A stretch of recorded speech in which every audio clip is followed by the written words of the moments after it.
In the early morning of July 16, 1945, deep in the desert of New Mexico, a group of scientists stood silently watching the horizon. For years, they had worked in complete secrecy. Entire cities had been built to support their work. Billions of dollars had been spent. Yet none of them truly knew what was about to happen. At exactly 5:29 in the morning, the countdown reached 0. In an instant, the desert sky turned brighter than the sun. A blinding flash illuminated the mountains, followed by a shockwave that rolled across the landscape. Seconds later, a massive mushroom cloud began rising into the sky. In that moment, humanity entered a new era. Watching the explosion was the physicist who had led the project, J. Robert Oppenheimer. Years later, he would remember a line from an ancient Sanskrit text: "Now I am become death, the destroyer of worlds." But how did the world reach this moment? How did scientists unlock the power hidden inside the atom? And why did a group of researchers suddenly find themselves responsible for the most destructive weapon ever created? To answer that question, we must go back years before that explosion in the desert, to a time when the idea of an atomic bomb sounded almost impossible. At the beginning of the 20th century, scientists were only beginning to understand the true nature of matter. For centuries, people believed that atoms were the smallest building blocks of the universe. The word atom itself comes from a Greek term meaning indivisible, but by the early 1900s, that belief had started to collapse. Scientists had discovered that atoms were not solid particles at all. Instead, they were made of smaller components, electrons moving around a dense nucleus. Inside that nucleus were protons carrying positive electrical charge. Yet there was still something missing. If protons all carried positive charge, why didn't they repel each other and tear the nucleus apart? The answer to that mystery came in 1932, when physicist James Chadwick discovered a new particle hidden inside the atomic nucleus. He called it the neutron. Unlike protons and electrons, the neutron carried no electric charge. At first, the discovery seemed like just another step forward in physics. But this neutral particle would soon unlock the door to one of the most powerful forces in the universe. Among the scientists fascinated by this discovery was a Hungarian physicist named Leo Szilard. Szilard had an unusual ability to imagine where scientific discoveries might lead in the future. In 1933, while walking through a street in London, he suddenly had an idea that would change history. He imagined what would happen if a neutron struck the nucleus of an atom and caused it to split apart. That split might release not only energy but also additional neutrons. Those neutrons could strike other atoms, splitting them as well. The process would repeat again and again, producing what Szilard called a chain reaction. If such a reaction occurred inside a large mass of material, the energy released could be enormous. At first, the idea sounded like pure speculation. Most physicists believed that the energy locked inside atomic nuclei was impossible to release in a controlled way. But Szilard could not ignore the implications. If a chain reaction were possible, it could become either a revolutionary source of energy or an unimaginably powerful weapon. For several years, the idea remained theoretical. But then, in 1938, scientists working in Germany made a discovery that shocked the scientific world. They found that when atoms of uranium were bombarded with neutrons, the nucleus could split into two smaller elements. The process released enormous amounts of energy, along with additional neutrons capable of continuing the reaction. The phenomenon became known as nuclear fission. Suddenly, Szilard's theory no longer seemed like fantasy. Nuclear chain reactions were not only possible, they were real. But the timing of this discovery made it far more dangerous than anyone expected.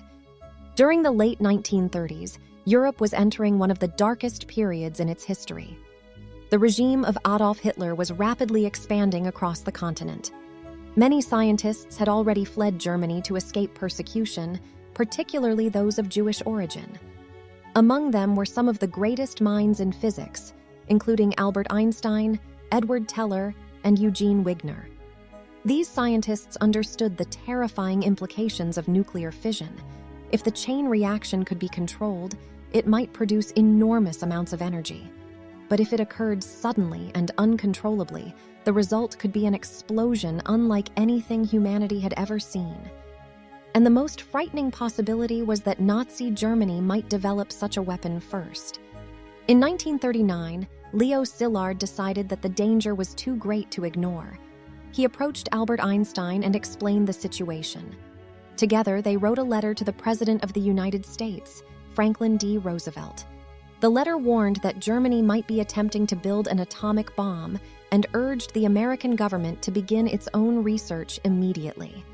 At first, the idea seemed unbelievable. A bomb powered by atomic energy sounded like science fiction.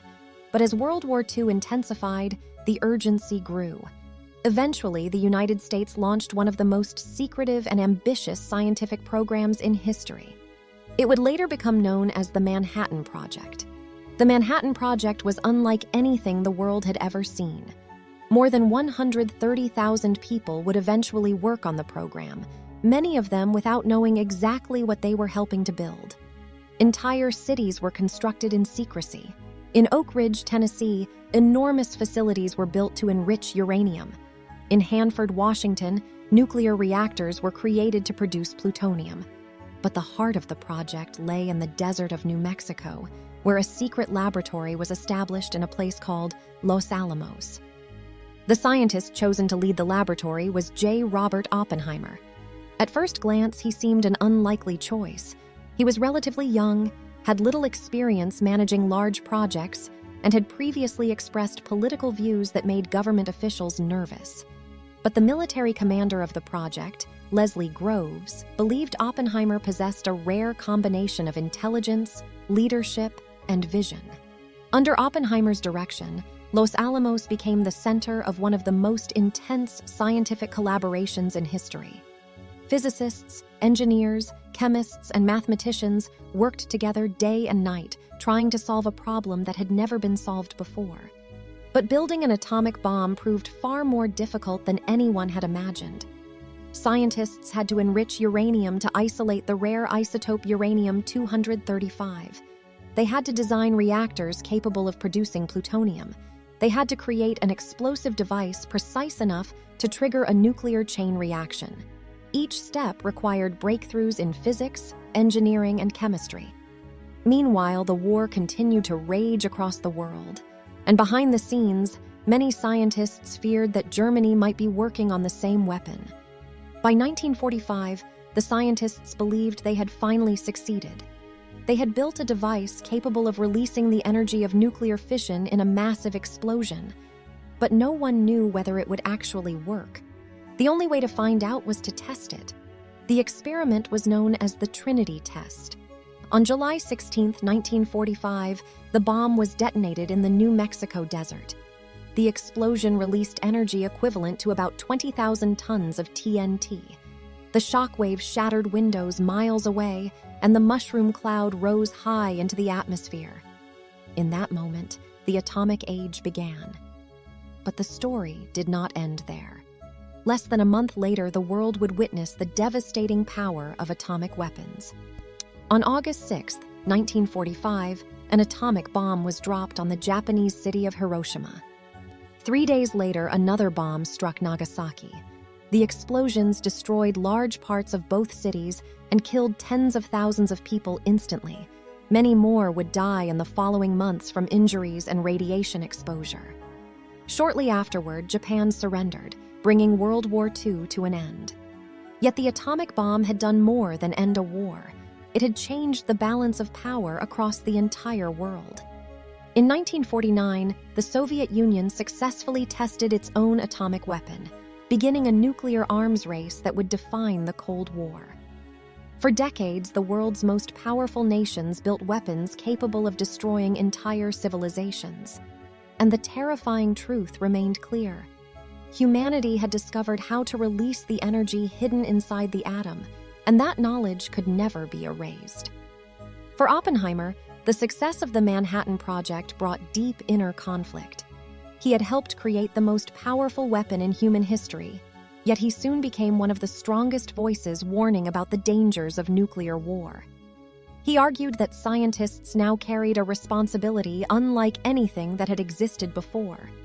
Scientific discoveries could no longer be separated from their consequences for humanity. The atomic bomb was not created in a single moment. It was the result of decades of scientific curiosity, political fear, and global conflict. Once humanity learned how to unlock the energy of the atom, the world changed forever. The Manhattan Project ended one war, but it also began a new era defined by nuclear weapons and the constant possibility of global destruction. And even today, the shadow of that first explosion in the New Mexico desert still stretches across the world. If you enjoyed this story, subscribe to the channel for more videos like this and leave a like.